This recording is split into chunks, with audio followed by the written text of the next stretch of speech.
next question for Feels Good to Laugh says, would Jax give up mayonnaise for $5 million? As in mayonnaise the rest of your life? For $5 million? $5 million. I think that's a pretty... No. You wouldn't? What? No, absolutely not. What I will do is that means you think you can earn $5 million, which I respect the hell out of. Good for you. Over the rest of my life. Well, the thing is that mayonnaise gives me power. And I need power. Mayonnaise is my fuel and I need mayo to earn. And if I have enough mayo, I'm like it's limitless, right? So in order to make money, I need mayonnaise. So no, I wouldn't give mayonnaise up for anything or anyone. Okay.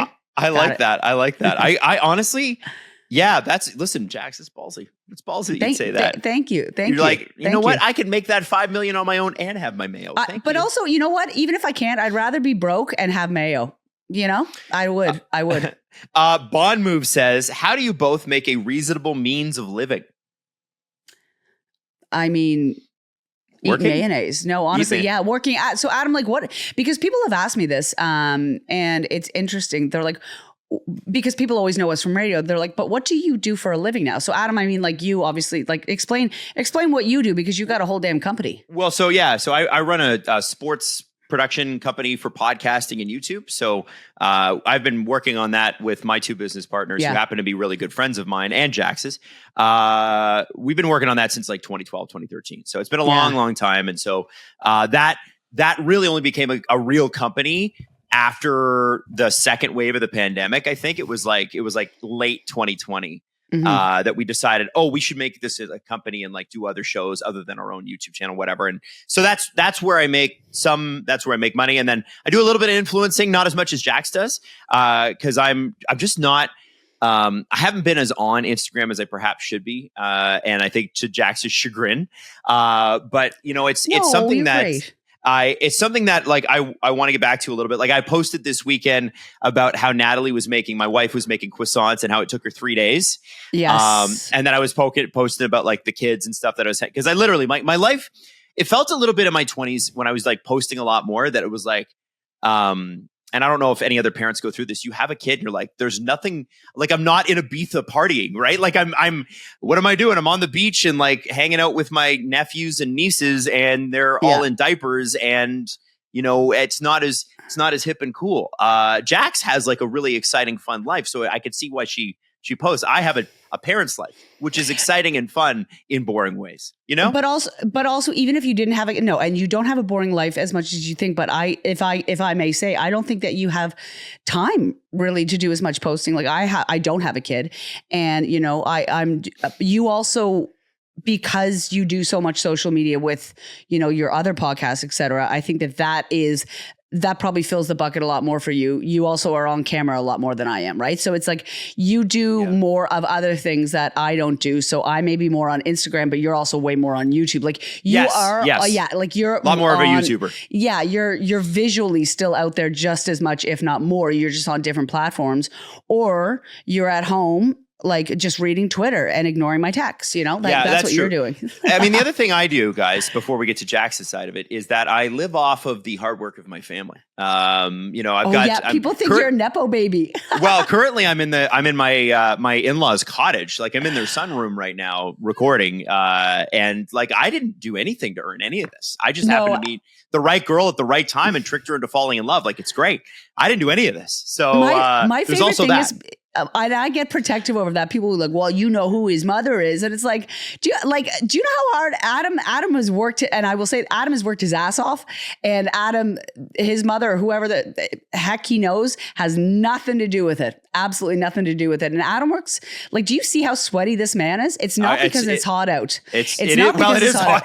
It's hot in here. I'm not going to lie. But you do work very hard. And I get very protective. Also, your mother worked very, very hard for a long time and did not make as much money as she should for a very long time, because women are women and they don't ever make as much money as they should. So I have a lot of trouble with that comment. They're like, oh, this guy. It's like, no, that's not how it works. Sorry. Who cares? Watch the show or don't watch the show. You can make whatever comment about me. Believe me, I'm not reading it. I am. Jax, I am. give me how do you make a reasonable living? Well, I think it's a bit mysterious because, I'm, and it seems like I'm probably on a lot of vacations, et cetera, but I am lucky. First of all, I'm working always when I'm away, but I'm lucky enough to be able to work from anywhere at this point, working remotely. But my primary source of income, like my only source of income, is digital campaigns, editing, filming, doing all of that, and then collaborating with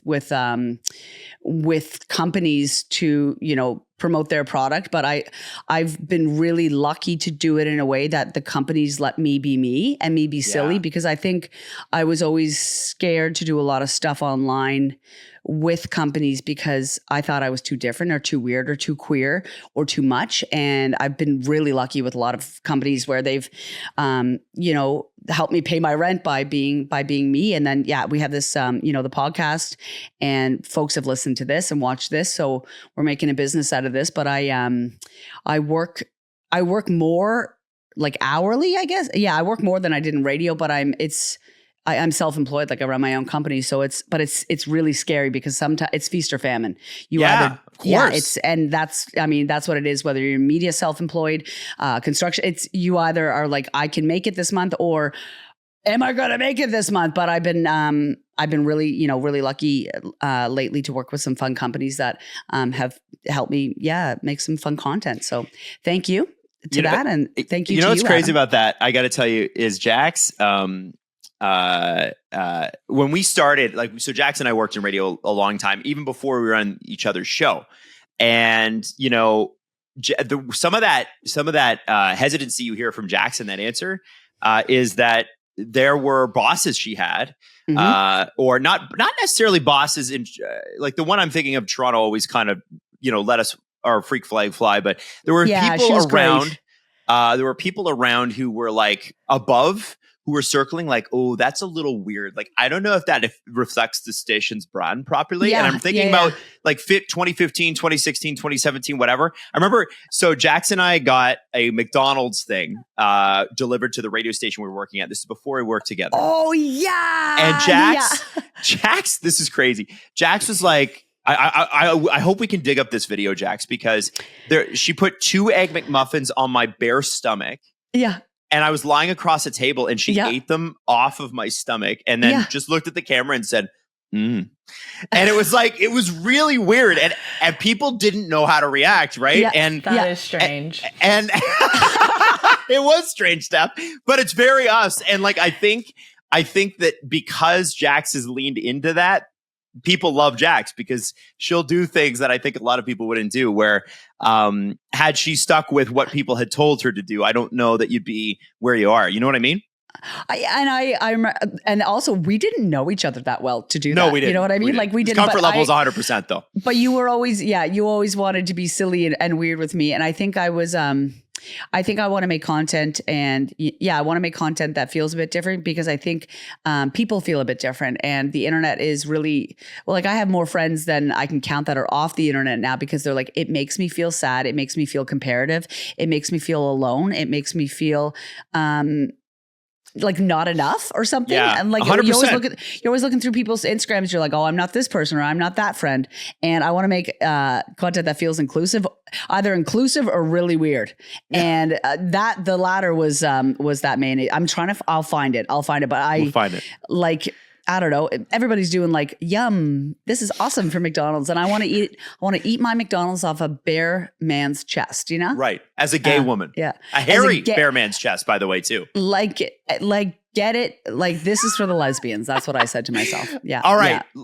Let's get to our recommendations for the week. Jacqueline, do you have one? Okay, it's not new. It's not what you're going to expect, but I saw Hereditary this weekend. Oh, you watched a scary movie? I know. I hate scary movies. Okay. And I thought, I don't know about this.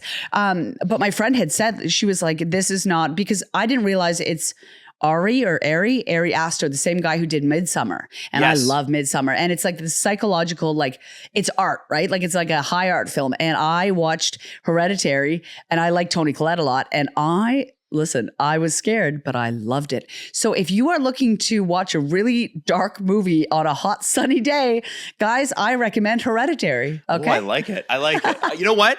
Since we're going to do that, since we're going to do movies that already came out, I introduced my in-laws to the Robert Pattinson Batman last night.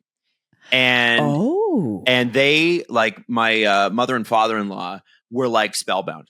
They were like, this is amazing, because they hadn't watched it. And my wife and her mom are very similar in the sense that when things get scary, like, my wife will put the show on mute.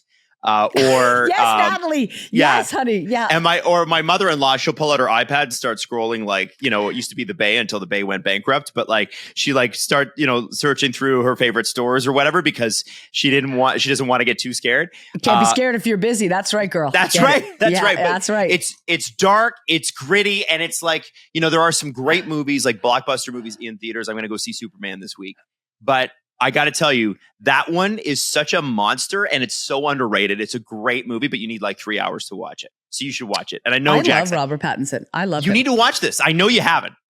Okay. No, I haven't. God, I haven't. Of course I haven't. Why would I? But I will watch because you told me to, maybe.